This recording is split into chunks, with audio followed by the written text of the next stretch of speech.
Welcome back to another video, guys. I know it's been a while since I've posted, but I'm going to be making it up to y'all with some great quality content videos. So in this video, we're going to be discussing, are EVs really green? And second, this whole new study and this whole new invention of synthetic gasoline. All right, let's break it down. So in order to figure out if EVs are truly green or not, we have to break down all the steps to how they get it to you. First would be the manufacturing process. Second would be the assembly process. And third would be the delivery process. So we're going to start at the first process, which is the manufacturing process. So really how EVs get created is mainly their main component is their batteries. Their batteries make up 70% of their weight. Now look at this. All right. This is a picture of a mine to mine all of those rare earth metals to make a battery. Now that is crazy considering all of the freaking places they have to take down and all the deforestation they have to take down in order to get to those mines and mine all those rare earth metals. And that's something the media doesn't really want you to see at all. They don't want you to see the downsides of EVs and what they have to do in order to get that product to you. All they want to do is how you're going to affect it when you have it so you feel good about yourself. But that's also not really the case. Now, once all they mine those materials, then they have to get the materials for the vehicle, which is mainly considering of iron, aluminum, and also some other metals. See, all those components in the battery is lithium, cobalt, and some other materials that really I can't really pronounce. So once they assemble it, they pretty much have to use all the electricity, all the machine plants. That's the same as gasoline, so we're just gonna avoid that. But that's a process they have to take in order to deliver it to you. So then they eventually deliver the vehicle to you. Now these trucks, they have a lot more wear on them considering the fact that EV vehicles weigh on average 2.3 times heavier than gasoline vehicles. Now, why is that? Is because the batteries, like I said earlier in the video, take up 70% of the main weight of the vehicle. Now, that is because the EV batteries weigh a ton with all those metals in it and how big that battery pack has to be in order to give you enough ample range for a consumer to buy. So to count all the steps they really have to do and the emissions, whatever you would like to call it, they first have to manufacture it, then they have to assemble it, and then they send it off to you for delivery. So all of those things, really the main concerning one is pretty much the manufacturing process. They have to get all of those rare earth metals out of the core, and that takes a ton of fossil fuels in order to get that. So then once the vehicle arrives to you, then, well, it's pretty much on you now. You basically decide how energy efficient you're gonna be. Now, another thing the media doesn't want you to think about is that charging, okay? So first off, in all of the United States, the average percent of fossil fuels needed to supply electricity in the US is 82% for each state.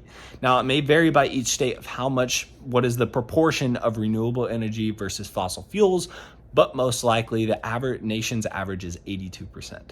So most likely when you go charge that huge battery of yours, you're putting fossil fuels in that vehicle. Now pretty much it's just almost the same as gasoline because think about how much coal we have to burn a day in order to supply the electricity all of the United States needs, and not just to forget the United States, but the whole world. So that really makes you start to think, putting gasoline in your gasoline vehicle, is that more economical than just putting fossil fuels electricity charging into your battery in your EV?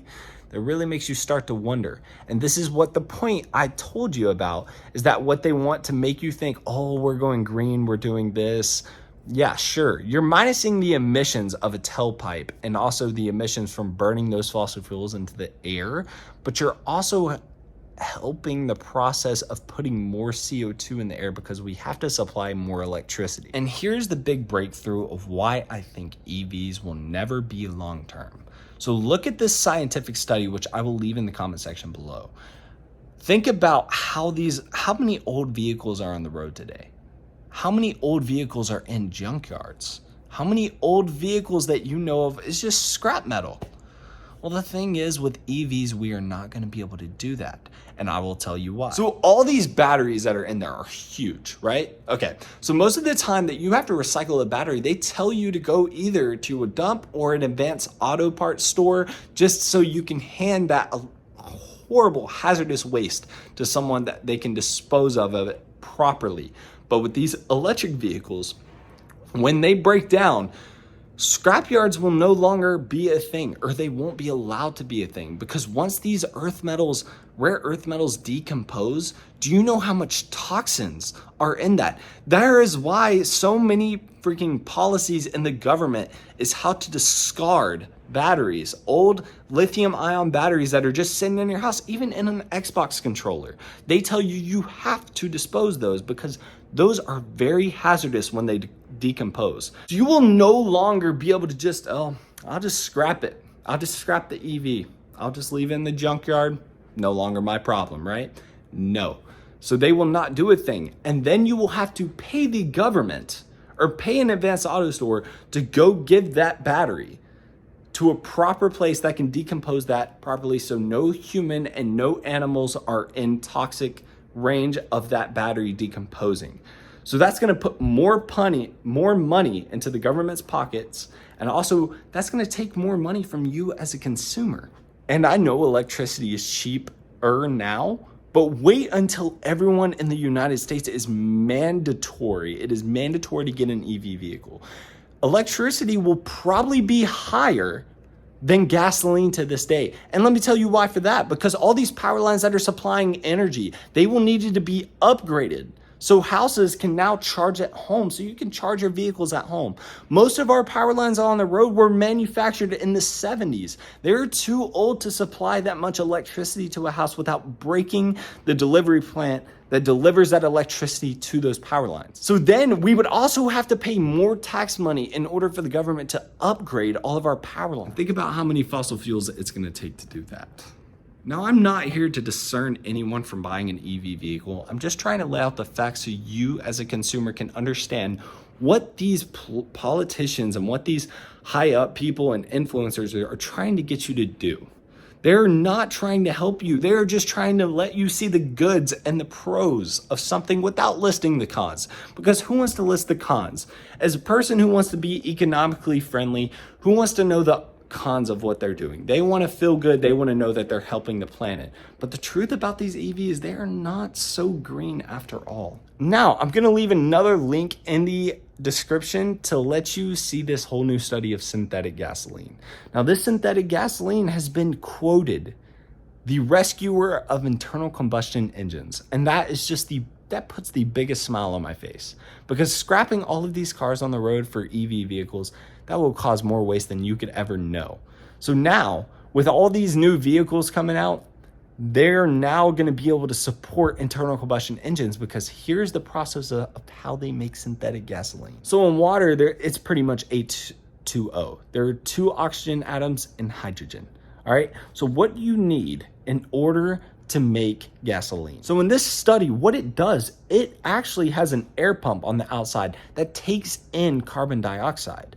So carbon dioxide is then being taken in, and through a chemical process of splitting the atoms in the H2O, adding those atoms into those carbon dioxide atoms also make gasoline. Now, I know it's a bit more sophisticated than that, and I'm not talking about it super scientifically appropriate. So I'm not being politically correct in that sense, and I want you to read the article down below just so you can understand it. I'm just giving you a dumbed down version of it. So pretty much they're taking carbon dioxide out of the air.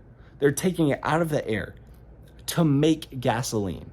It's a carbon neutral thing. It does not produce any carbon. It actually takes away carbon from the atmosphere, which is a great thing to do for internal combustion engines. This is a mind-blowing invention, and I highly advise you to go check it down below. So I appreciate all of y'all checking out this video, and I hope y'all learned a little bit more about EVs and really if they are green or not. So really, we of course could argue about this all day, but I'm not trying to argue with anyone. Like I said earlier in the video, I just want you to know the pros and cons. Unlike most of these media influencers and most of the politicians are just telling you all the pros but no cons. I'm telling you, to every pro there is a con. I tell you that all the time throughout my channel because it's true. I'm not here to lie to you, I'm here to spread the truth. So thank you guys very much for watching this video. And if you like the content that we keep doing, please hit that subscribe button and the like button because it helps us out more than you can ever know. And I hope y'all guys have a great rest of your day. And I'll see you guys in the next one. Peace.